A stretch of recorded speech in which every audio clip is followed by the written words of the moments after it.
नमस्कार, मैं दीपक चौरसिया। हमारे इस खास कार्यक्रम टुनाइट विद दीपक चौरसिया में आपका स्वागत है। आज हम बात करेंगे कि क्या मोदी का राज तिलक होने वाला है। संभावनाएं पूरी है। गोवा में कल पदाधिकारियों की बैठक होगी, वो भी एक्सटेंडेड, यानी राज्य के भी जितने पदाधिकारी हैं वो उसमें शामिल होंगे। उसके बाद 2 दिन की राष्ट्रीय कार्यकारिणी की बैठक और 1 दिन कार्यकर्ताओं का और बीजेपी के से जुड़े लोगों का सम्मेलन होगा। तो ऐसे में क्या मोदी के राज तिलक की तैयारी पूरी हो चुकी है? सूत्रों का अगर भरोसा किया जाए तो पार्टी में इस पर कई दौर के मंथन हो चुके हैं। पहला मंथन ये था कि क्या 2 कमेटीज बनाई जाए, एक केंद्र के लिए और दूसरी राज्यों में चुनाव आने वाले हैं उसके लिए। लेकिन अब इस बात पर अंतिम फैसला हो गया है कि कमेटी एक ही बनेगी, मोदी इसके अध्यक्ष होंगे। लेकिन सवाल घोषणा क्या है? तो बड़ा सवाल और बड़ी बहस इसी पर है कि क्या मोदी का राज तिलक गोवा में हो पाएगा।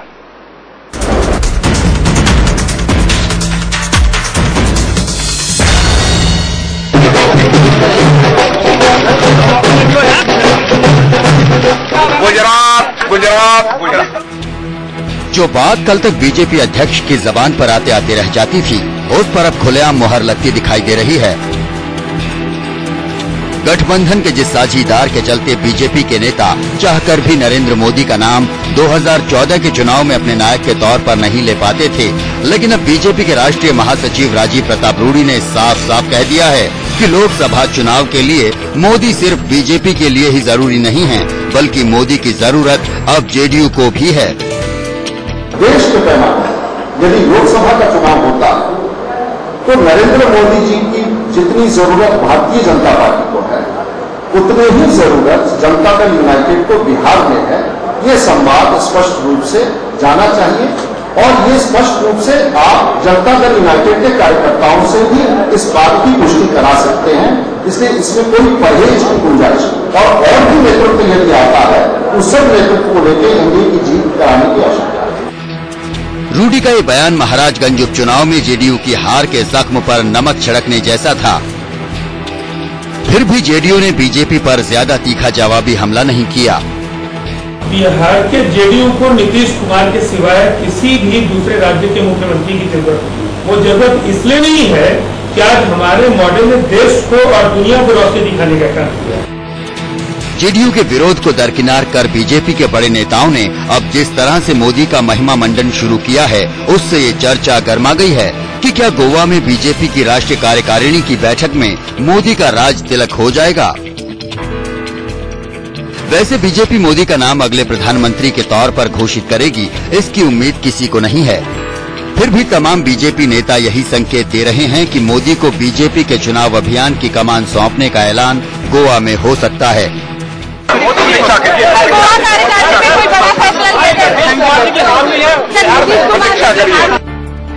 इसमें दो राय नहीं कि अगर मोदी को बीजेपी ने चुनाव अभियान का प्रमुख बनाया तो इसका एक ही मतलब होगा कि 2014 के चुनाव में मोदी ही बीजेपी का चेहरा होंगे। अब बड़ा सवाल ये है कि उस सूरत में नीतीश कुमार क्या करेंगे। वो बीजेपी से दूरी बनाएंगे या फिर उनके लिए भी मजबूरी बन जाएंगे मोदी। दल के आंतरिक ढांचे में किसको कौन जिम्मेवारी देता है, ये दल का आंतरिक मामला होता है। हमारी पार्टी के राष्ट्रीय अध्यक्ष कौन होंगे, प्रदेश अध्यक्ष कौन होंगे, ये तय करने का अधिकार हमारा है। और बिहार में गठबंधन कार्यक्रम की बुनियाद पर है और मजबूत गठबंधन आतंकराज के खिलाफ जनादेश है।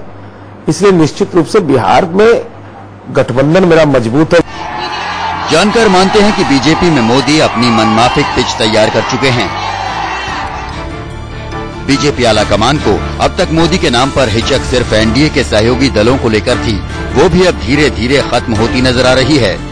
देश के पैमाने यदि लोकसभा का चुनाव होता है तो नरेंद्र मोदी जी की जितनी जरूरत भारतीय जनता पार्टी को है, उतनी ही जरूरत जनता दल यूनाइटेड को बिहार में है। ये संवाद स्पष्ट रूप से जाना चाहिए। शिशिर चौबे के साथ विनायक प्रसाद, पटना, इंडिया न्यूज।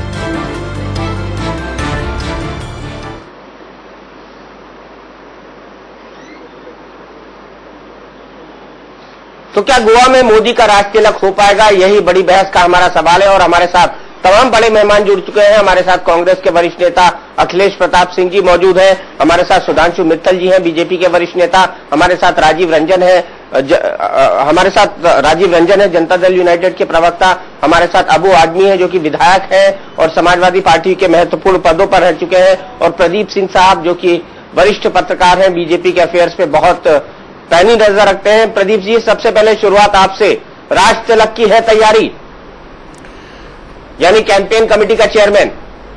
बिल्कुल दीपक जी, आपको अगर याद हो तो 11 साल पहले इसी गोवा में राष्ट्रीय कार्यकारिणी में नरेंद्र मोदी एक तरह से अभियुक्त के तौर पर आए थे। गुजरात का 2002 का दंगा हो चुका था, उसके बाद उनको पद से हटाने की मांग हो रही थी। उस समय के प्रधानमंत्री अटल बिहारी वाजपेयी मन बना चुके थे उन्हें हटाने का, लेकिन जब कार्यकारिणी में मोदी बोले उसके बाद पार्टी के अंदर माहौल बदल गया और उस समय नरेंद्र मोदी की सबसे बड़ी ढाल अगर कोई था तो लालकृष्ण आडवाणी। आज 11 साल बाद उसी गोवा में पार्टी की राष्ट्रीय कार्यकारिणी हो रही है और वहां मोदी के लिए सबसे बड़ी चुनौती के रूप में लालकृष्ण आडवाणी है। सवाल है, क्या मोदी के आप जो राज तिलक की बात कर रहे हैं, क्या मोदी के राज तिलक को लालकृष्ण आडवाणी रोक पाएंगे? कार्यकर्ताओं का दबाव इतना है कि मुश्किल लग रहा। संघ ने भी, राष्ट्रीय स्वयंसेवक संघ ने भी कार्यकर्ताओं के दबाव को देखते हुए मोदी के खिलाफ कुछ नहीं बोलने का या मोदी का समर्थन करने का एक तरह से लगता है मन बना लिया है। पार्टी में एक बड़ा वर्ग है जो मोदी का समर्थक है, लेकिन सब साथ हो ऐसा नहीं है।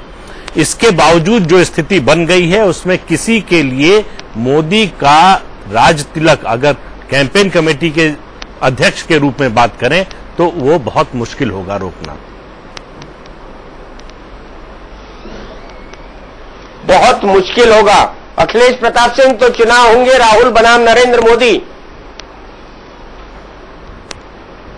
दीपक जी, रीजनल नेताओं पे हम बहुत प्रतिक्रिया नहीं देते। उस रीजन के हमारे जो प्रदेश के प्रवक्ता हैं वो प्रक्रिया देने के लिए सक्षम है, वो देंगे।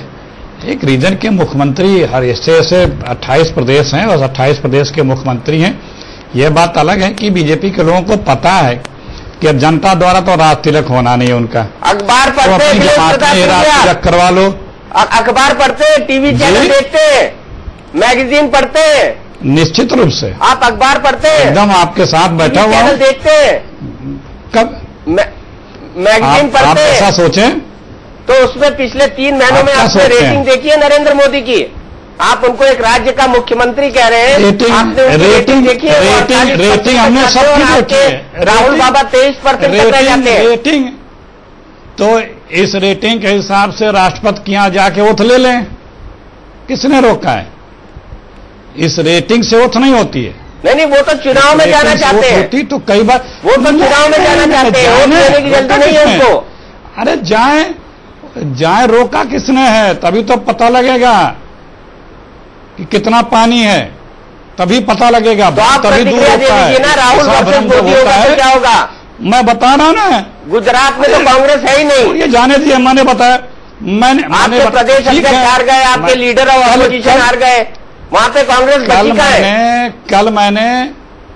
कल मैंने यही बात किसी ने कही थी, तो मैंने यही एक जो जवाब दिया था, मैं आपको उसका फिर से दे रहा हूं कि अगर कोई प्रदेश में 2-3 बार मुख्यमंत्री बन जाए तो ये सोचे कि पूरे देश का जनमानस उसके साथ है। ठीक उसी तरह से जैसे 3-4 बार कोई विधायक जीत जाए और ये सोचे कि पूरा प्रदेश का जनमानस उसके साथ है, तो ये गलतफहमी नहीं होनी चाहिए। समय बता देगा, अभी दिखेगा।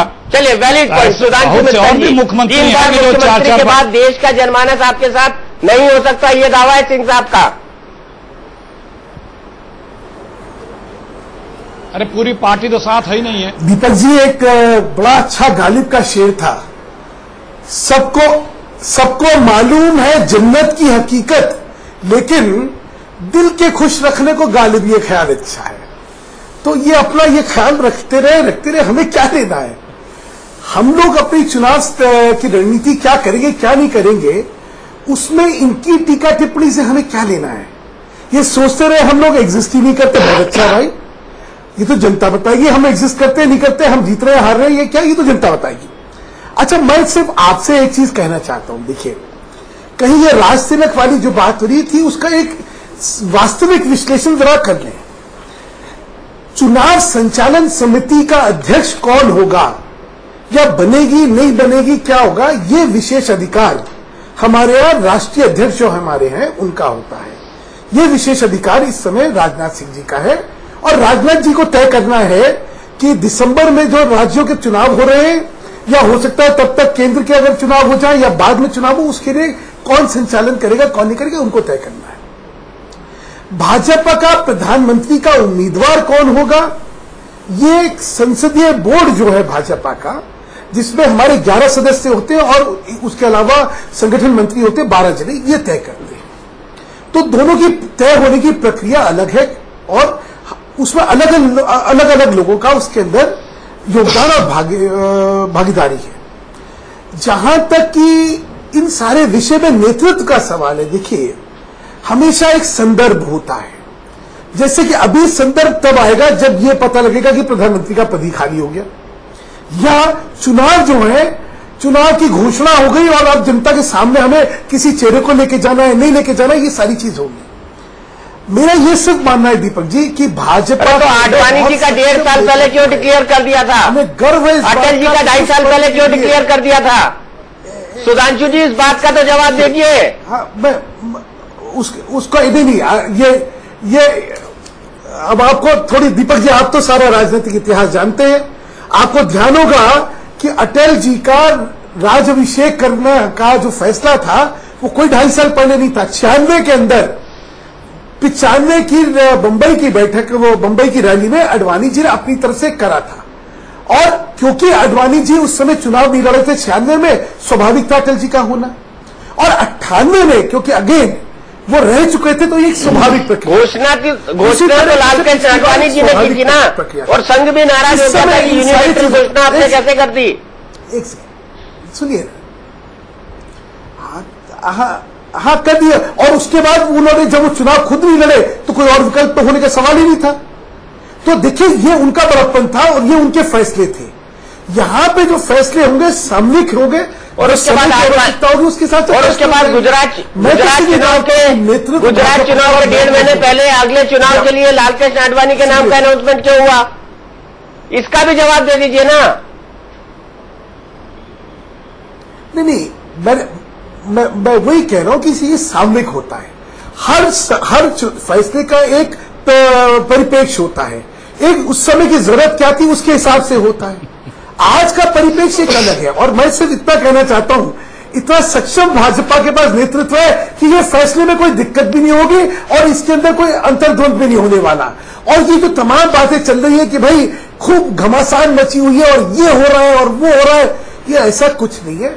देखिए राजनीतिक जीवन में हर एक को इस प्रतिस्पर्धा में होने का। अच्छा सुधांशु जी एक सवाल, हर व्यक्ति जो राजनीति में है उसकी आकांक्षा है कि वो देश बहस को आगे ले जाना है। हाँ बोलिए। सवाल यह है कि राजीव प्रताप रूढ़ी ने कहा है कि महाराजगंज में एनडीए की हार हुई है और ये देखते हुए 2014 के लोकसभा चुनाव में नरेंद्र मोदी जी की भी जरूरत बिहार में होगी, क्या आप ये मानते हैं?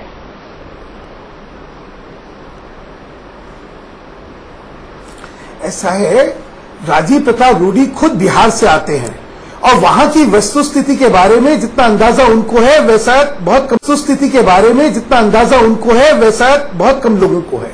और उनको अगर आज ये देख के लग रहा है कि वहां पे जो है बिहार में नरेंद्र मोदी जी की जरूरत होगी वो इलेक्शन जीतने के लिए, तो उनके मूल्यांकन का मैं मतभेद क्यों करूंगा मैं? तो मतलब बिहार में नरेंद्र मोदी की जरूरत है। राजीव रंजन जी गद्दी खाली कर दीजिए, आप मोदी जी आ रहे हैं। मेरे जी मैंने कहा कि ये राजीव प्रताप रूढ़ी जी का सबसे पहली बात है मूल्यांकन है और जो मूल्यांकन वो कर रहे हैं उसके खिलाफ कुछ कहना मेरा तो मतलब ही नहीं बनता।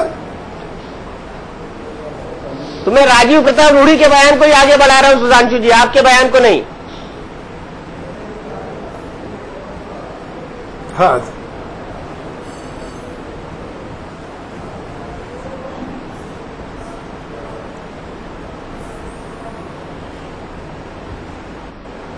राजीव रंजन जी मेरी आवाज सुन पा रहे हैं आप? आपने मुझसे पूछा है क्या? हाँ हाँ बिल्कुल सुन रहा हूँ। बिल्कुल नरेंद्र मोदी को लाने की तैयारी हो गई है के बारे में कहा है। अब देखिए, हमने आज दिन में भी राजीव प्रताप जी के बयान के बाद अपनी प्रतिक्रिया दी है पार्टी के तरफ से। हमारी पार्टी ये मानती है कि नीतीश कुमार जी जैसे एक लोकप्रिय राजनेता के नेतृत्व में राष्ट्रीय जनतांत्रिक गठबंधन ने बिहार में एक बड़ी कामयाबी हासिल की है। बिहार में 206 सीटों का अपराजय जनादेश हासिल किया है। संसदीय सीटों की बात अगर करें तो 40 में 32 सीटें हमने जीती, और पिछले दिनों हुए अगर 3 वर्षों के उपचुनाव देखें, महाराजगंज हार गए लेकिन जीते हैं। तो मुझे ऐसा लगता है, नहीं, इसीलिए मैंने कहा 5 में हमने 4 जीते हैं। और आज एक बात बहुत ही स्पष्ट है कि जनता दल यूनाइटेड किसी दूसरे राज्य के मुख्यमंत्री के तौर पर किसी राजनेता की जरूरत बिहार में महसूस नहीं करती है। गठबंधन है, भारतीय जनता पार्टी की सोच, उनके दल के जो कार्यकर्ता होंगे, जो उनके जो उम्मीदवार होंगे, उनके लिए अगर वो कुछ तय करना चाहते हैं तो ये उनकी राय हो सकती है। जनता दल यूनाइटेड के लिए राजीव प्रताप रूडी जी ने जो बातें कही हैं, मुझे ऐसा लगता है ऐसी बातों से उनको भी परहेज करना चाहिए था। हमें टर्म्स डिक्टेट कराने की जरूरत नहीं है। वो ठीक है, बिहार के रहने वाले हैं, लेकिन बिहार का जमीनी सच, एक महाराजगंज का चुनाव जो राष्ट्रीय जनता दल की सीट थी, राष्ट्रीय जनता दल के पास रह गई। बिहार में 4 सीटें उनके पास थी, 4 सीटें आज भी हैं, और हमारे पास उनसे 8 गुनी ज्यादा सीटें हैं। मुझे नहीं लगता है कि आज ऐसे मौके, नरेंद्र मोदी का नाम तो ले लीजिए राजीव रंजन जी, नेता नीतीश कुमार जी, नीतीश कुमार जी ने मना किया, मुझे लगता है कि नरेंद्र मोदी का नाम भी न लिया जाए। नीतीश कुमार जी ने मना किया कि कोई प्रवक्ता नरेंद्र मोदी का नाम नहीं लेगा। देखिए, मैं आपको एक बात जरूर कहना चाहूंगा, प्रवक्ता की अपनी कोई निजी राय नहीं होती है। प्रवक्ता पार्टी की आवाज है, और मैं वही कहूंगा जो पार्टी सोचती है। तो निश्चित तौर पर हमारी पार्टी का यह मानना है कि हमारा नेतृत्व नीतीश कुमार जी के साथ, जो बिहार की जनता की आवाज है, जिन्होंने बिहार की जनता की भावनाओं को देश में पहुंचाने का काम किया है, बिहार को एक सम्मानजनक ऊंचाई पर पहुंचाने का काम किया है, हमें किसी दूसरे राज्य के मुख्यमंत्री की जनता दल यूनाइटेड पार्टी के तौर पर हमें जरूरत नहीं है। भारतीय जनता पार्टी गठबंधन का एक दल है, अगर उनको अपने दल के तौर पर अगर कुछ दिखता है तो निश्चित तौर पर ऐसे फैसले वो कर सकते हैं। हम पर अपनी राय थोपने की जरूरत नहीं है कि हम अपने अगर बीजेपी नरेंद्र मोदी को लाए तो आपको परहेज नहीं है, तय करें, हमारा स्वतंत्र निर्णय होगा। अच्छा, एक मिनट, एक क्लैरिफिकेशन। भारतीय जनता पार्टी, मैं बहस को आगे ले जाऊं उससे पहले एक क्लैरिफिकेशन जी। अगर बीजेपी नरेंद्र मोदी को लाती है अपने कैंपेन के लिए तो आपको कोई दिक्कत नहीं है, यानी बिहार में नरेंद्र मोदी के आने पर आपको कोई दिक्कत नहीं है? बिल्कुल। देखिए, मैं आपको एक बात जरूर कहना चाहूंगा, भारतीय जनता पार्टी किस नेता को बुलाए, ये फैसला भारतीय जनता पार्टी को करना है। हमारी पार्टी को इसके पहले भी किसी नेता के बुलाए जाने से एतराज नहीं रहा है।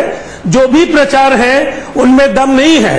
वो भारतीय जनता पार्टी के नेताओं का भी स्टैंड था, हमारे दल के नेताओं का भी स्टैंड था कि अगर नीतीश कुमार जी की अगुवाई में हम 80 से 85% सीटें जीत सकते हैं, बिहार में कांग्रेस और राष्ट्रीय जनता दल समेत तमाम दलों को सत्ता से दूर निर्वासन का रास्ता दिखा सकते हैं, तो हमें नहीं लगता है कि बिहार में कोई अलग से किसी फैसले के या किसी नेता के साथ किसी अभियान को जोड़कर देखे जाने की जरूरत है। ये हम सबका निर्णय था, इसमें हम भी थे भारतीय जनता पर। हमारा निर्णय अपने दल के नेताओं को बुलाने का था, उनका निर्णय उनके दल के नेताओं का था। चलिए अबू आदमी जी के पास चलते हैं, समाजवादी पार्टी का पर्सपेक्टिव जानने के लिए। अबू आदमी जी, अब तो नरेंद्र मोदी आ गए हैं, सिर्फ राज तिलक की है देरी, क्या करेगी आपकी पार्टी? और उत्तर कांग्रेस की मंशा पूरी हो रही, कांग्रेस चाहती है, कांग्रेस इस देश के अंदर नहीं, उत्तर प्रदेश में उनकी कुछ चलने वाली नहीं है, गुजरात में चल जाएगी, बहुत हो गया। और अगरचे नीतीश कुमार जी के यहां भी गए तो नीतीश कुमार जी की भी निजात डूब जाएगी। ये समझ लीजिए कि नीतीश कुमार जी को जो वहां की जनता ने समर्थन दिया, वो इसलिए दिया था कि पिछली सरकार वहां काम नहीं कर रही थी। नीतीश कुमार जी आकर उनका चरित्र अच्छा है, उनका काम अच्छा है, उनको देख करके लोगों ने वोट दिया, बीजेपी के साथ रहने के बाद भी वोट दिया। परंतु यदि ये बुला करके नरेंद्र मोदी जी को वहां प्रचार कराएंगे और आगे रखेंगे तो मैं एक दावे से कहता हूं कि इनकी नैया भी डूबेगी और बिहार के अंदर ये भी सफाई, इनका भी सफाया हो जाएगा। तो उनको दूर रखना चाहिए। रहा यहाँ यूपी का सवाल, तो यूपी में कांग्रेस की मंशा क्या है? चलने वाली नहीं, चलने वाली है समाजवादी पार्टी की। कांग्रेस की मंशा है किसी तरह से नरेंद्र मोदी जी का नाम आ जाए, ताकि इस देश का दबा कुचला। कांग्रेस की मंशा है कि किसी तरह से नरेंद्र मोदी जी का नाम आ जाए, ताकि बिना काम किए निष्क्रिय कांग्रेस जो खत्म हो रही है, वो जो है फिर जो डरा करके, डर पैदा करके माइनॉरिटीज के अंदर, समाज के दबे कुचलों के अंदर डर पैदा करके फिर वो वोट ले ले, ताकि मोदी जी के मुकाबले में ये मोदी जी ना आने पाए। तो लोग कहेंगे चलो भाई सांप्रदायिक ताकतों को हटाने के लिए चलो इकट्ठा कांग्रेस को वोट दे दें। ये कांग्रेस करना चाहती है, परंतु इसमें कांग्रेस सफल नहीं हो सकती। देखिए अखिलेश जी, कितना गंभीर आरोप लग गया कि मोदी को भी आप ये प्रोजेक्ट करा रहे हैं। किस किस पार्टी के अंदर आपका जुगाड़ है? भाई अबू आजिम साहब की बात का मैं क्या कहूं, कुछ पूछूंगा तो बुरा भी लग जाएगा इन्हें। बाबरी मस्जिद के आरोपियों से नॉमिनेटेड एफआईआर विड्रॉ किसने? बुरा लगने दीजिए, उन्होंने इतना गंभीर आरोप लगाया। आ रहा हूं। बाबरी मस्जिद के आरोपियों से नॉमिनेटेड एफआईआर को विड्रॉ किसने किया? जब बहाल किए गए लोअर कोर्ट से तो अपील में कौन नहीं गया? अब 20 आरोप हैं जो अभी मैं गिनाना शुरू का नाम आया, वो आज भी एमपी बने पड़े हुए हैं। नहीं, लिब्राम कमीशन छोड़िए, यहाँ पे जितने चीजें हैं अगर मैं गिनाना शुरू कर दूंगा तोड़ने वाला कमीशन लगेगा लिब्रान में जिन लोगों का नाम है वो आपकी पार्टी के वाले नेता है। वही जी, कल्याण सिंह जी, साक्षी महाराज जी, पवन पांडे जी, ये सब किसको सुशोभित किया? कल्याण सिंह जी ने बीजेपी को बोला गया था। आपने भी को अपने कब्जे पर ले जाकर के मैं जो शमशान घाट लेके जाऊंगा। चलिए खैर कोई बात नहीं, वो तो सब लोग देख ही चुके हैं। बाद में उसके प्रति आपके नेताजी ने क्या कहा, मैं उसमें ज्यादा जाना नहीं चाहता हूं। सर देखिए आप बड़े नेता हैं, आप बॉम्बे में बहुत बड़े नेता है, परंतु मैं आपको एक बात बता दूं, आपकी निष्क्रियता, आपके काम सही नहीं करने की वजह से बीजेपी जैसी पार्टी आज देश में आगे बढ़ रही है। यदि आप लोगों का सही कैरेक्टर रहा था तो बीजेपी का 2 दर्जन अबू हाशिम जी, आप भी बहुत नाराज थे कुछ दिनों पहले, आपने भी बड़े बयान दिए थे सपा नेतृत्व पे। मैं बोलना नहीं चाह रहा था लेकिन आप बुलवा दे रहे हैं। आप भी बहुत बयान दिए थे अभी कुछ दिनों पहले तक। अबू आदमी जी बहस में बहुत भटक रहे हैं। यूपी की सरकार अगर बाबरी मस्जिद की बात खुलेगी तो ये भी खुलेगी। यूपी जब टूट रही थी तब नरसिंह महाराज जी नहीं जाना। दीपक जी हम वहां नहीं जाना। अबू हाशिम जी नहीं, एक मिनट मुझे होल्ड करना पड़ेगा। आज हम बात करें नरेंद्र मोदी पर। सुधांशु जी, उसी पर सुधांशु जी, बिहार जनता दल यूनाइटेड ने साफ कर दिया है कि अगर बीजेपी नरेंद्र मोदी को बुलाती है बिहार में तो उन्हें कोई परहेज नहीं है। दीपक जी मेरी बात हुई नहीं, दीपक जी मेरी बात पूरी हो जाने दें, अगर आप अवसर दें तो मैं बोलूं कुछ। होगी आपकी बात भी होगी जी, शुक्रिया। आपकी बात भी होगी अखिलेश जी, 2 मिनट बस, 2 मिनट। देखिए ऐसा है, जनता दल यू ने एक बड़ा प्रिंसिपल स्टैंड लिया है जो गठबंधन का धर्म होता है कि अपने संगठन के बारे में हर संगठन, गठबंधन का जो दल है वो अपने संगठन के बारे में खुद फैसला करेगा। हमारे यहाँ चुनाव में कौन आएगा कौन नहीं आएगा ये हम फैसला करेंगे, इनके यहाँ चुनाव में कौन आएगा कौन नहीं आएगा ये करेंगे। इनके यहाँ आंतरिक इनका संगठन क्या होगा, कौन लोकसभा विधानसभा में तो आपके नेताओं ने तय किया था कि मोदी नहीं जाएंगे। करेंगे हमारे यहाँ पिछले लोकसभा विधानसभा में तो आपके नेताओं ने तय किया था कि मोदी नहीं जाएंगे। वहां पर सुषमा स्वराज का बयान आया था कि यहाँ पर एक ही मोदी की जरूरत है, जिस पर मोदी जी नाराज हो गए थे। याद है ना आपको कि भूल गए? नहीं, ये बिल्कुल सही। सुषमा जी ने बयान दिया था ना, यहाँ एक ही मोदी काफी है, सुशील मोदी, जिस पर नरेंद्र मोदी नाराज हो गए थे। मैं आपको बताता हूँ, मैंने रिकॉर्डिंग पढ़िए, दिखा सकता हूँ रिकॉर्डिंग, और जो उन्होंने जिस कॉन्फ्रेंस में मौजूद था। आज हम उस बात को तोड़ मरोड़ करें, आप दिखा, मैंने देख रखा है, और मैंने और उन्होंने किस परिप्रेक्ष्य में कहा था वो भी आप जानते हैं। देखिए चीजों को बिना परिप्रेक्ष्य के देखिए, अगली बार से आपके साथ वीडियो लाइब्रेरी लेके बैठूंगा, लेकिन ये ना तो भाव था ना ये हुआ। और दूसरा सुनिए, जरूर देखिए पिछली बार जो है आपने दिखाया और आप खुद फंस गए थे, अब की बार दोबारा दिखाएंगे फिर आप फंस जाएंगे, समझिए। अच्छा, मैं जो कहना चाह रहा था, देखिए ये अभी मैं सुन रहा था, धर्मनिरपेक्षता को लेते हुए, सांप्रदायिकता को लेते हुए, मैं सिर्फ ये कहना चाहता हूं कि धर्मनिरपेक्षता और सांप्रदायिकता, ये दो शब्द ऐसे हैं जिसकी आड़ में हर एक आदमी, हर संगठन जो है अपना अपना उल्लू सीधा कर लेता है। मैं हर एक की छद्म धर्मनिरपेक्षता और सांप्रदायिकता के इतने उदाहरण दे दूंगा कि ये लोग मुंह दिखाते नहीं बनेंगे। लेकिन मैंने कहा आज ये विवाद जो है और ये जो चर्चा है, ये धर्मनिरपेक्षता वर्सेस छद्म धर्मनिरपेक्षता नहीं है, इसलिए मैं इसमें नहीं जाना चाहता। मेरा सिंपल सा कहना है, हमारा नेतृत्व क्या होगा उसके बारे में ना तो कांग्रेस को कुछ कहने का हक है, ना सापा को कुछ कहने का हक है, ना किसी को कहने का। एनडीए का नेतृत्व क्या होगा ये सब लोग बैठ के तय करेंगे। प्रधानमंत्री कौन बनेगा, कौन नहीं बनेगा, और उसका चेहरा किसका दिखाना है, किसका नहीं दिखाना है, ये सामयिक चीज है। स्थिति और परिस्थिति देख के कलेक्टिव डिसीजन हो जाएगा, उसकी कोई चिंता करने की जरूरत नहीं है। आज जो चिंता करने वाली बात है, रोज देश में क्या हो रहा है उसके विषय में किसको ध्यान नहीं आ रहा। क्या होता जा रहा है, छोटी छोटी चीजें जो है आज वो बड़ी होती जा रही है, और देश के असली विषय जो है उसके बारे में ना तो मीडिया को ध्यान आ रहा, ना राजनीति उस तरफ गौर देख रही है। देखिए, महंगाई का हो, भ्रष्टाचार का मुद्दा हो, महिलाओं की असुरक्षा का मुद्दा हो, सारी कुव्यवस्था, कुप्रशासन, कुशासन उठा के गले सूख गए। सुधांशु मित्तल जी, नेताओं ने कुछ नहीं किया, हम लोग मीडिया के उठा के गले सूख गए। हम लोग हाँ, नहीं नेताओं ने नहीं, ना वही मैं फिर कहना चाहता हूं, ये एक अनएंडिंग फाइट है। हमें देश की व्यवस्था सुधारने के लिए अपना फोकस रखना चाहिए। हम कहां, चलिए पहला सवाल, लोकपाल बिल का क्या हुआ? बड़े मुद्दे बना के चल रहे हैं उसमें। भाजपा का नेतृत्व क्या होगा, क्या ये तो सरकार बताए क्या हुआ, मैं क्या बताऊंगा उसके बारे में क्या हुआ। और लोकपाल बिल और उसके प्रावधान दो अलग अलग चीजें हैं।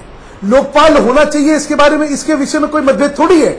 मतभेद ये है कि उसके प्रावधान जो करे जा रहे हैं क्या वो सही है क्या नहीं है, और देश के लिए उसमें क्या होगा, ये विषय है। ये अलग चर्चा है, जिस दिन लोकपाल पर चर्चा करेंगे उस दिन बात करेंगे इसके बारे में। चलिए बहस को आगे बढ़ाते हैं। दूसरा मुद्दा है, मुद्दा यह है कि लालू यादव ने नीतीश कुमार को आज क्या चुनौती दी है। जुड़ा हुआ है मोदी के राज तिलक से, इसीलिए सबसे पहले देख लेते हैं कि लालू यादव ने नीतीश कुमार के बारे में क्या कहा है जब उनसे पूछा गया कि नरेंद्र मोदी के राज तिलक की तैयारी हो चुकी है, क्या नीतीश कुमार अब सरकार छोड़ेंगे या नहीं। नीतीश कुमार एक क्षण भी नहीं छोड़ सकता है बीजेपी आरएसएस को। आप लोग नहीं जानते हो, नीतीश सिद्धांत विहीन आदमी, ये भारी सत्ता का ये लालची आदमी है। हम लोग को छोड़ के गया, दल बदला, दल बदलुओं का जमात बनाया, अब अहंकार में डूबा हुआ पूरा बिहार का हालत बद से बदतर है। अब पता करो ग्रासरूट पर आकर के।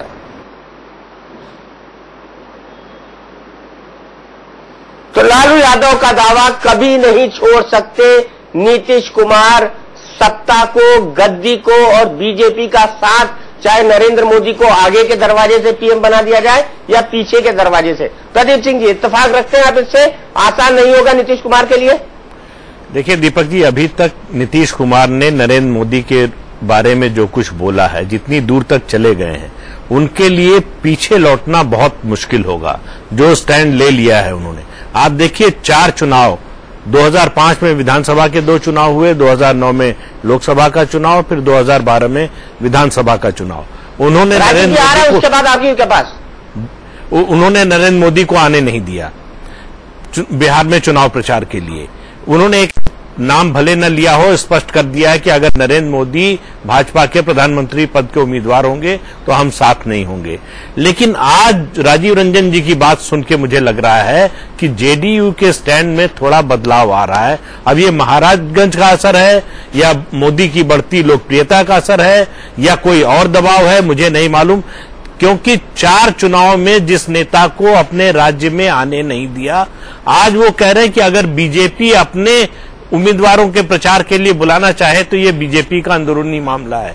ये किसी से छिपा नहीं है कि जनता दल यूनाइटेड और नीतीश कुमार के दबाव में ही बीजेपी ने बिहार में नरेंद्र मोदी को चुनाव प्रचार के लिए 4 चुनावों में पिछले नहीं बुलाया। अब अगर उनका स्टैंड बदल रहा है तो कहीं ये संकेत निश्चित रूप से जा रहा है कि जनता दल यूनाइटेड कोई तरीका ढूंढ रहा है इससे निकलने का, कि अगर नरेंद्र मोदी को प्रधानमंत्री पद के उम्मीदवार के रूप में सीधे बीजेपी घोषित न करे, सिर्फ कैंपेन कमेटी के अध्यक्ष के तक अगर सीमित रह जाए तो ये अलायंस टूटने ना पाए। जो सर्वेज आ रहे हैं जिनका आपने जिक्र किया शुरू में, वो सब बता रहे हैं कि अगर ये अलायंस बिहार में टूट गया तो बीजेपी को ज्यादा फायदा होगा और जनता दल यूनाइटेड को नुकसान होगा। ये बात नीतीश कुमार भी समझ रहे होंगे। अब अलायंस बचाने के लिए उनको बैक ट्रैक करना पड़े, अपनी जो घोषित नीति है उससे वापस लौटना पड़ेगा। इसका संकेत आज इसी कार्यक्रम में जनता दल यूनाइटेड के प्रवक्ता ने दिया है। बिल्कुल प्रदीप जी, आपने मुंह की बात छीन ली मेरी, इसीलिए मैं पत्रकारिता में आपको अपना गुरु मानता हूं। राजीव रंजन जी, क्या जवाब है इसका आपके पास? देखिए, सबसे पहले प्रदीप सिंह जी ने जो बातें कही हैं, मुझे ऐसा लगता है कि मेरी बात का सही तरीके से सही संदर्भ में वो बात नहीं कम्युनिकेट हो पाई है। हम बिल्कुल जिन सवालों को हमारे नेशनल काउंसिल ने एक पॉलिटिकल रिजोल्यूशन के जरिए एनडीए के शीर्ष नेतृत्व और भारतीय जनता पार्टी के शीर्ष नेतृत्व को बताया है, उस पॉलिटिकल लाइन से 1 इंच भी हम पीछे नहीं हटेंगे। हम कहीं से भी किसी तरीके के कंप्रोमाइज के लिए तैयार नहीं होंगे। जहां तक धर्मनिरपेक्षता की जो परिभाषा सुधांशु मित्तल जी दे रहे थे, या जिस तरह से बातों को की चर्चा वो कर रहे थे, धर्मनिरपेक्षता जो भारतीय संविधान, पंथ निरपेक्षता जिसको आप कहते हैं, जिसका मतलब क्या होता है वो सुधांशु मित्तल जी भी जानते हैं और आपके पैनल के जितने जो विद्वान वक्ता है वो सब जानते हैं। उन सवालों पर हम समझौता नहीं कर सकते हैं। और जहां तक बिहार में किसी दल को अपने किसी नेता को बुलाने का सवाल है, तो निश्चित तौर पर यह जनता दल यूनाइटेड उस दल के अंदरूनी मसले में हस्तक्षेप न पहले हमने किया है और न आज करेंगे। कल का भी अगर वो निर्णय था, पहले क्यों किया था कि आपने 3 चुनाव में फिर नरेंद्र मोदी को क्यों नहीं आने दिया? नहीं, ये हमसे नहीं है, भाजपा के नेताओं से पूछिए। हमसे क्यों पूछते हैं? भारतीय जनता पार्टी के नेताओं से पूछिए कि इनको बुलाना नहीं बुलाना, ये फैसला उनको करना था। देखिए, हमने नहीं किसी को मना किया। हमारे पास नीतीश कुमार जी जो कैंडिडेट होगा वो तो जेडीयू और बीजेपी का होगा। सक्षम था बिहार। जो कैंडिडेट होगा वो तो बीजेपी और जेडीयू का होगा ना जी। राजीव रंजन जी, सुन लीजिए 1 मिनट। जो कैंडिडेट होगा वो तो बीजेपी और जेडीयू का होगा ना। भले से बीजेपी का प्राइमरी मेंबर है, अप्रत्यक्ष रूप से नरेंद्र मोदी जेडीयू का भी प्रचार करेंगे ना, गठबंधन का प्रचार करेंगे ना। मेरी बात, सीधी बात समझ लीजिए। भारतीय जनता पार्टी गठबंधन का एक दल है, देश में बड़ा दल है, हमारे यहां दूसरे नंबर का दल है। यहाँ बड़े दल के तौर पर हम हैं, ज्यादा सीटों पर चुनाव हम लड़ेंगे। अगर उनकी पार्टी कोई कार्यक्रम बनाती है तो निश्चित तौर पर ये उनको अपने तरीके से तय करना होगा कि बिहार के परिवेश में एक जांचा परखा गठबंधन जिसने जिस तरह से कामयाबी हासिल की है और समाज के सभी वर्गों का समर्थन हमारे गठबंधन को मिला है, तो इस फॉर्मूले को या इस तरीके से जिस तरह से हम बिहार में राजनीति करते रहे हैं, जिस तरह से हमने चुनाव लड़ा है, अगर इससे अलग हट करके वो कोई बात सोचेंगे तो ये उनकी सोच है। हम ये मानते हैं नीतीश कुमार जी की अगुवाई में गठबंधन सक्षम है। और एक बात मैं लालू प्रसाद जी की बात पर केवल 30 सेकंड अब आप बात घुमा रहे राजीव रंजन जी, साफ बात कीजिए। आप नरेंद्र मोदी को आने देंगे या नहीं? आ जाऊंगा मैं केवल 30 सेकंड में। जलेबी बना रहे हैं आप, ये भी ठीक है वो भी ठीक है, कहा है। अब इसके बाद इमरती बन जाएगी वो। नहीं, मैं जो बात मुझे अनुमति दीजिए कि मैं 30 सेकंड में लालू जी की बात मैं केवल आपको पूरा कर सकूं। उन्होंने कहा नीतीश कुमार जी को आरएसएस के साथ के रिश्ते के लिए उन्होंने बहुत सारी बातें कही। नीतीश कुमार जी ने इन रिश्तों पर कई बार क्या कहा ये देश जानता है, लेकिन वो 1974 में पहली बार जो छात्र संघ का चुनाव लड़े तो यहां विद्यार्थी परिषद की मदद से लड़े। 77 में एमपी हुए तो जनसंघ की मदद से एमपी हुए। 89 में एमपी हुए तो भारतीय जनता पार्टी की मदद से एमपी हुए। 90 में उनकी सरकार बनी तो भारतीय जनता पार्टी की मदद से सरकार बनी। इसलिए पूरी तरह से अवसरवादी राजनीतिक चरित्र लालू प्रसाद जी का है। नीतीश कुमार जी को लालू प्रसाद जी से इस तरह के राजनीतिक नसीहतों की जरूरत नहीं है। हम उनसे अपेक्षा करते हैं जो उनका चेहरा। राजीव रंजन जी, नरेंद्र मोदी को आप आने देंगे या नहीं? के रोंगटे खड़े हो जाते। सीधा सवाल, सीधा सवाल, नरेंद्र मोदी को बीजेपी के कैंडिडेट के प्रचार के लिए बिहार आने देंगे 2014 के चुनाव में या नहीं? दीपक जी, मेरी बात का सीधा जवाब यही है कि पहले भारतीय जनता पार्टी संसदीय चुनाव के पहले अपने नेता का ऐलान करेगी और उसके बाद चुनाव अभियान की उनकी बात आएगी। तो पहले भारतीय जनता पार्टी को ऐलान करना है उनके संसदीय बोर्ड को कि उनका नेता कौन होगा, और तभी तय हो जाएगा कि आगे का हमारा रास्ता क्या होगा। इसलिए दीपक जी, इस बात पर जो कुछ भी आप चाहे स्टूडियो बहस में बातें निकालना, प्रदीप सिंह का विश्लेषण सुनने के बाद आपका दिल बदल गया है। निरपेक्षता के सवाल पर कोई समझौता नहीं करेंगे। मैंने आपको क्या कहा, इस पूरे चुनाव के नरेंद्र मोदी धर्मनिरपेक्ष है क्या? को फैसला करना होगा कि उनका नेता कौन होगा। अच्छा, नरेंद्र मोदी धर्मनिरपेक्ष है क्या? दीपक जी, मैं थोड़ा सा कुछ कह लूं। ये तो हमारी पार्टी ने सवाल, आखिरी सवाल है, जो मानक हमारी पार्टी ने सुझाए हैं, ये पार्टी को तय करना है। पार्टी के प्रवक्ता आप मुझे बता दीजिए। नेता को राज्य किसी दीपक जी, मैंने हम लोगों की पार्टी ने कभी नहीं कहा कि कौन पिछड़े राज्यों का विरोधी है। हमारी पार्टी ने कभी नहीं कहा कि कौन धर्मनिरपेक्ष नहीं है। हमारी पार्टी ने कभी धर्मनिरपेक्षता की बात कर रहा हूं, पर्सनैलिटी में रफ एजेज है। हमने किसी के बारे में नहीं कहा कि वो देश के सभी समूहों को स्वीकार्य हो। अगर इसका मतलब भारतीय जनता पार्टी या समाचार माध्यमों के कुछ सेक्शंस में किसी व्यक्ति विशेष को लेकर के ऐसी चर्चा होती है, तो इस पर मैं क्या प्रतिक्रिया दे सकता हूं? नहीं, मेरा सवाल बड़ा सीधा था, क्या नरेंद्र मोदी धर्मनिरपेक्ष है, हाँ या नहीं?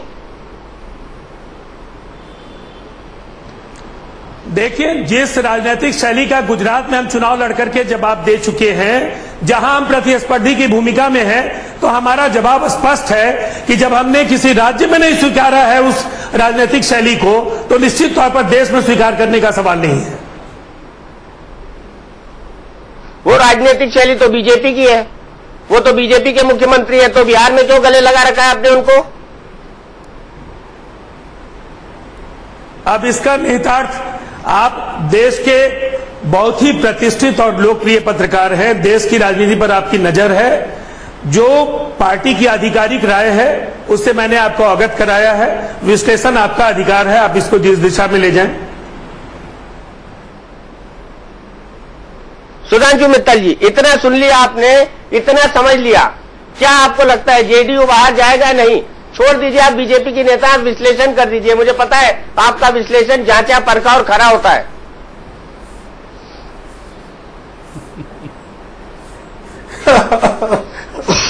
पहली बात तो मैं राजीव रंजन जी को ये कह दूं कि जब मैं धर्मनिरपेक्षता और छद्म धर्मनिरपेक्षता के दो दलों की बात कर रहा था, तो मैं कांग्रेस और सपा की बात कर रहा था, आपकी नहीं कर रहा था। तो उसके बारे में आपको अगर कहीं लग रहा है कि मैंने आप पे व्यंग करा, तो ठीक नहीं है, मैंने वो नहीं करा।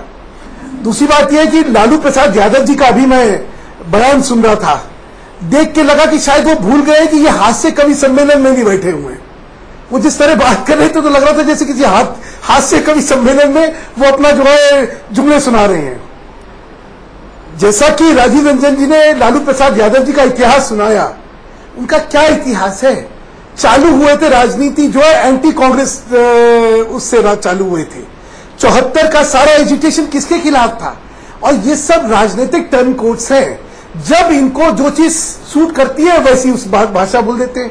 इनकी आइडियोलॉजी सत्ता है, इनकी आइडियोलॉजी कोई धर्मनिरपेक्षता या सुशासन या कोई भी विषय को लेके इनकी कोई राजनीति है ही नहीं। इनकी तो सत्ता की राजनीति है। तो देखिए, राजनीतिक गलियारों के ऐसे नॉन सीरियस लोगों को आप इतनी गंभीरता से लेके उनके बातों के और उनके व्यक्तित्व के विश्लेषण अगर करेंगे तो क्या फायदा होने वाला है? जहां तक कि मैंने कहा गठबंधन का सवाल है, देखिए जनता दल का और भाजपा का गठबंधन सबसे पुराना गठबंधन है। किसी भी गठबंधन में ऊंच नीच होती रहती है, ज्वार भाटा आता रहता है, लेकिन वो टाइम टेस्टेड गठबंधन है, वो चलेगा। इसलिए पुराने गठबंधन के चलते 3 चुनाव में मोदी को नहीं आने दिया, चलने वाला है। यही पुराना गठबंधन था। सुनिए सुधांशु जी, यही पुराना गठबंधन था। 3 चुनाव में उन्होंने नरेंद्र मोदी को नहीं आने दिया। प्रश्न ये है, ये गठबंधन चलता रहेगा। और भाजपा की महत्वाकांक्षाओं पे कांटा अगर किसी ने लगा के रखा है तो नीतीश कुमार ने। फिर आपसे कह रहा हूं, नहीं, ये तो बिल्कुल ही गलत बात है। नीतीश कुमार भाजपा के साथ बिहार के अंदर एक अच्छा शासन दे रहे हैं। गठबंधन की सरकार बिहार की जनता का मन जीते हुआ है और ये गठबंधन बड़ा लंबा गठबंधन है और ये चलता रहेगा। ऐसी बातें, ऐसे अनकंफर्टेबल क्वेश्चंस वो आप पूछ सकते हैं क्योंकि आप में जो है एक पॉलिटिकल अक्यूमन जो है आपका और एक पॉलिटिकल शार्पनेस आपकी है। आप किसी भी नेता को कटघरे में खड़ा कर सकते हैं, तो मैं मानता हूं वो तो आप कर देंगे। लेकिन इन सबके बावजूद सिर्फ इतना कहना चाहता हूं, गठबंधन चलेगा।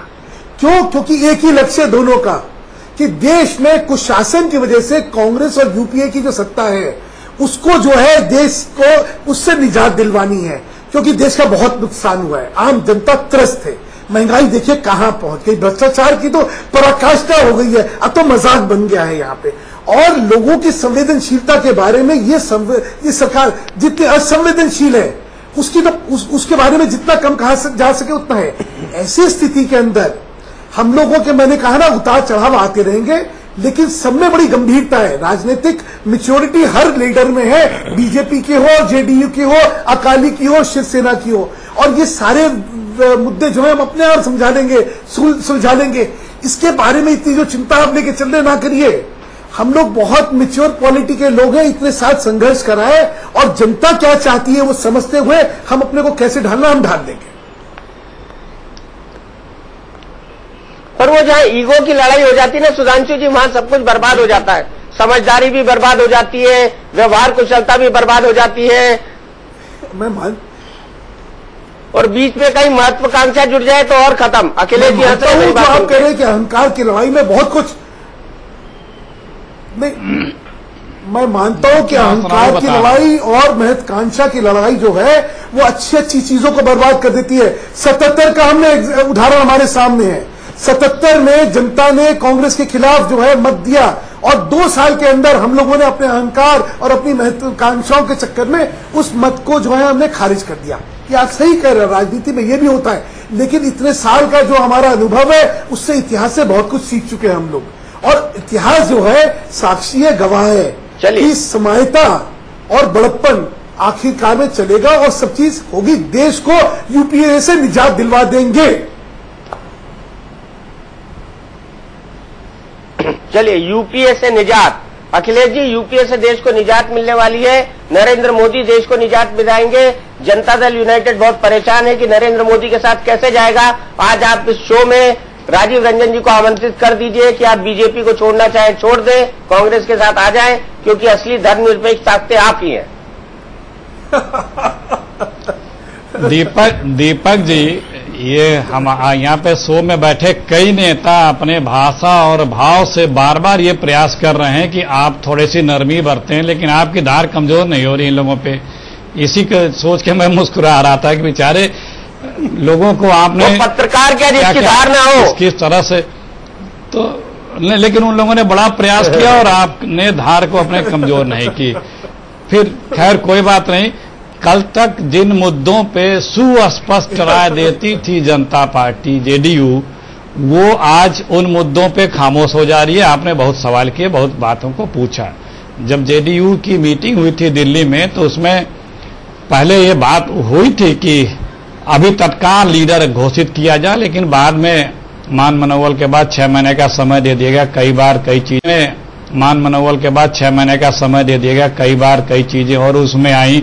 इसके पहले साबिर अली साहब भी और भी बड़े बड़े नेताओं ने बड़े सुस्पष्ट अपने विचार कई मुद्दों पे दिए थे। तीसरी बात जो बार बार आप लोग या कुछ और लोग ये कहते हैं कि बिहार में मोदी जी अब जाएंगे, बिना उनके काम नहीं होना है। बिहार का नाम इसलिए लिया जाता है क्योंकि वहां से जैसे मोदी जी का बिहार जाने की बात होती है वहां से रिबाउंड आता है तो न्यूज बनती है। मोदी जी भी अभी उसके पहले कई प्रदेशों में जा चुके हैं, कर्नाटक भी हो आए हैं, हिमाचल भी हो आए हैं। तो ये नहीं कि बिहार में जाकर के उसका क्या असर होगा वो सबको पता है, लेकिन न्यूज बनती है बिहार में जाने का जिक्र करने भर से, इसलिए बिहार की जिक्र किया जाता है।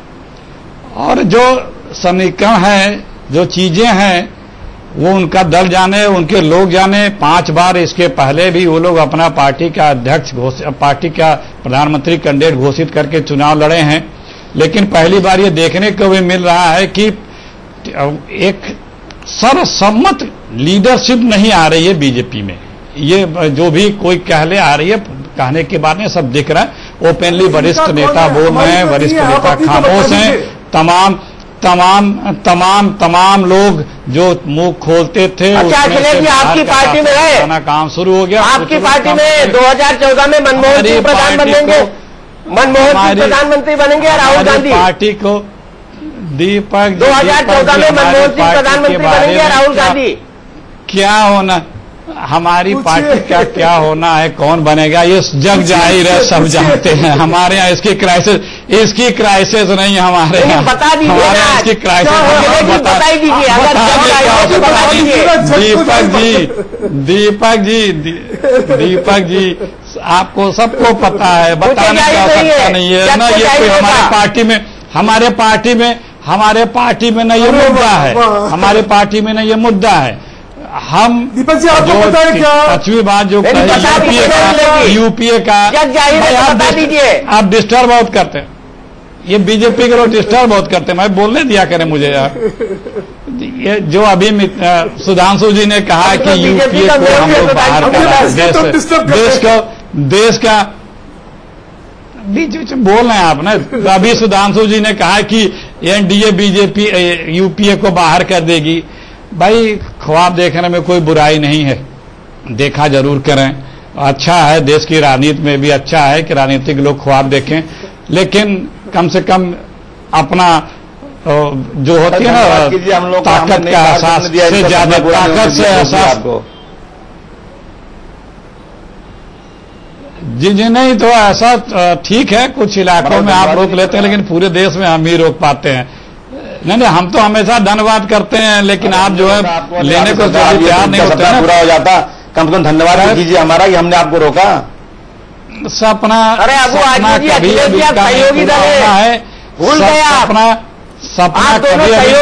सपना कभी पूरा नहीं होता। सहयोगी नहीं है, आप लोगों को नहीं आने देने के लिए उनको हम देते हैं।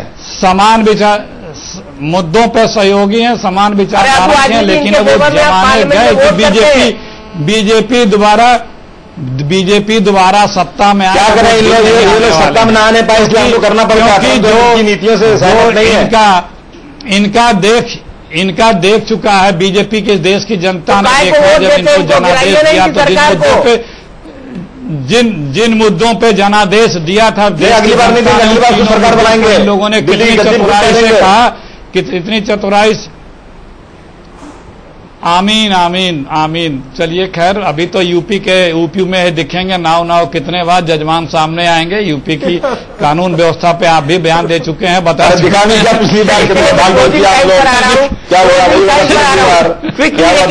क्या हुआ यूपी में?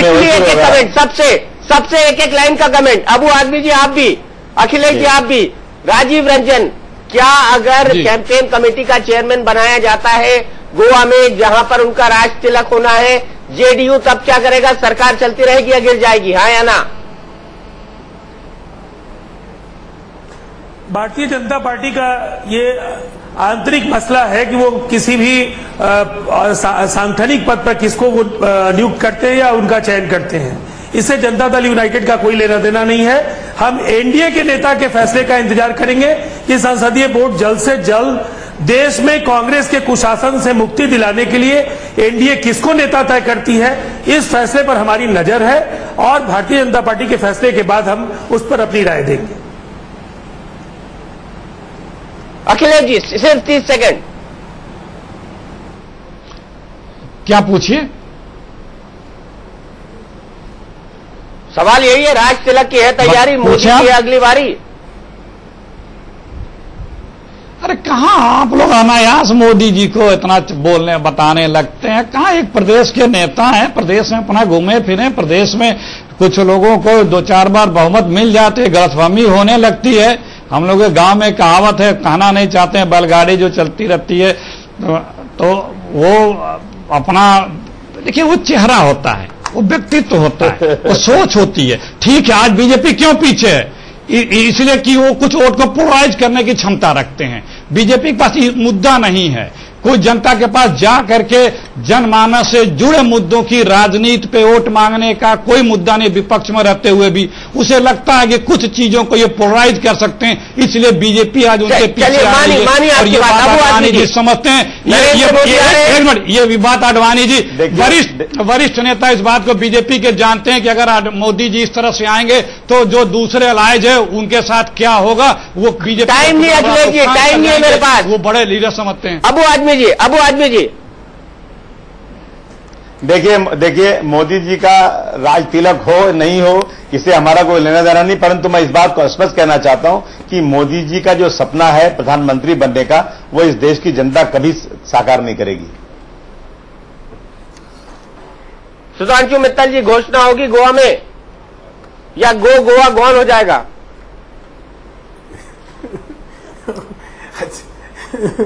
ऐसा है, कुछ चीजों के स्वाभाविक बहुत असमंजस में डाल दे रहे हैं, वो होता है, फ्लो होता है, उसको फ्लो में चलने दीजिए ना। इतनी जल्दी उसको जो है एंटिसिपेट करके एक मिस्ट्री क्रिएट करने से फायदा क्या है? चुनाव की दृष्टि से जो अरे जनाब, गंगा में भी बांध बन गए, गंगा का भी फ्लो रुक गया है। अखिलेश जी का उमा भारती इसी पे जगह रही है कि गंगा की अविरल धारा को प्रवाहित हाँ तभी तो रोका न जाए। हम तो बीजेपी पे बांध बना रहे हैं, लोगों ने गंगा पे बना दिए। अभी बांध को क्यों बांधना चाहते हैं? मैं कह रहा हूं अभी बांध क्यों बनाना चाह रहे हैं? बहने तो दीजिए पानी को, जब पानी बहेगा तो उसकी धार देखिएगा ना। तेल देखिए, तेल की धार देखिए। बहुत दिनों तक प्रवक्तागिरी होनी चाहिए। बिना बांध बने बिजली नहीं बनती है। और सापा का जी, बिना बांध बने बिजली नहीं बनती है, बिना बांध बने बिजली नहीं बनती है। सक्रिय राजनीति में रहने सरकार कर रही है, भारत निर्माण नहीं हो सकता है। नहीं, बिना पानी का जीवन भी नहीं होता है। देखिए बिना पानी के जीवन भी नहीं होता है। प्रदीप जी, आखिरी सवाल, गोवा में कोई बड़ी घोषणा की उम्मीद करते हैं आप? नहीं होगा। बिल्कुल दीपक जी, मुझे लगता है जिस तरह का पार्टी पर दबाव है, आप देखिए अखिलेश जी जिस तरह से बोल रहे हैं या बीजेपी के जितने विरोधी जिस भाषा में बोल रहे हैं, आजकल भाजपा की कोई भी आलोचना नरेंद्र मोदी की आलोचना के बिना पूरी नहीं होती। वो जिक्र कर रहे हैं कि वो 28 प्रदेश है, इतने मुख्यमंत्रियों में एक मुख्यमंत्री हैं। अभी आंतरिक सुरक्षा पर मुख्यमंत्रियों की बैठक हुई और चर्चा में सिर्फ नरेंद्र मोदी रहे। जितने केंद्रीय मंत्री हैं उनको जब तक एक बार नरेंद्र मोदी की आलोचना न कर ले उनको संतोष नहीं होता। तो राष्ट्रीय विमर्श के केंद्र में नरेंद्र मोदी हैं। वो प्रधानमंत्री बनेंगे नहीं बनेंगे ये देश की जनता मतदाता तय करेगा, लेकिन पार्टी के सामने उनके अलावा इस समय कम से कम 2014 के चुनाव के लिए कोई विकल्प नहीं है। पार्टी तय कर ले कि नरेंद्र मोदी के साथ उसे सत्ता में आने की कोशिश करना है या नरेंद्र मोदी के बिना उसे विपक्ष में बैठना है। चलिए, बहुत बहुत शुक्रिया हमारे तमाम पैनलिस्ट का। तो राज तिलक की है तैयारी, लेकिन मोदी की है ये बारी या नहीं, इसका पता लगेगा हमें गोवा में। और गोवा की पल पल की अपडेट आपको मिलेगी सिर्फ और सिर्फ इंडिया न्यूज पर।